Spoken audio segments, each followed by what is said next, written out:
وہ ایک امانت دار سلطان تھے اور ایک ایسی عظیم امانت کی حفاظت کر رہے تھے جو خلیفہ دوم حضرت عمر فاروق اعظم رضی اللہ تعالیٰ عنہ کی طرف سے امانت تھی۔ ایک ایسی عظیم امانت کی حفاظت کر رہے تھے جو سلطان صلاح الدین ایوبی کی طرف سے امانت تھی۔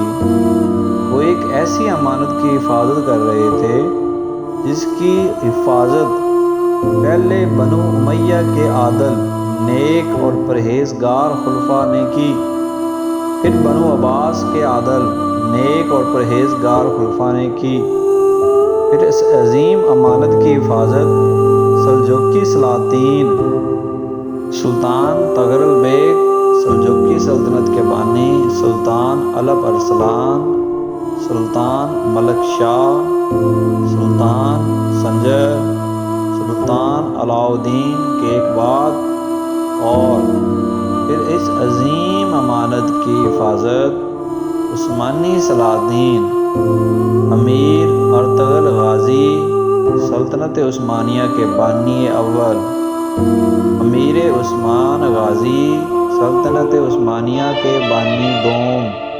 سلطان اور آن غازی سلطان مراد اول، سلطان بایزید اول، سلطان محمد فاتح قسطنطنیہ، سلطان محمد سلیم اول، سلطان سلیمان القانونی اور دیگر تمام سلاطین عثمانیہ، اور بالآخر سلطان عبد الحمید ثانی نے اس عظیم امانت کی حفاظت کی، اور تاریخ گواہ ہے کہ اپنی ذات کو، عہدے کو بھی قربان کر دیا۔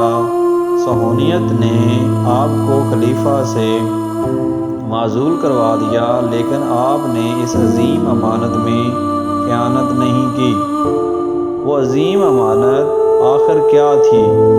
اس عظیم امانت کا مقدس نام ہے القدس، یعنی بیت المقدس۔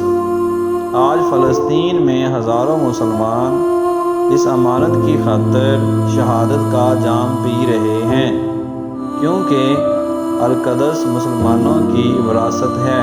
کاش امت مسلمہ بھی اس کی اہمیت کو جان سکے۔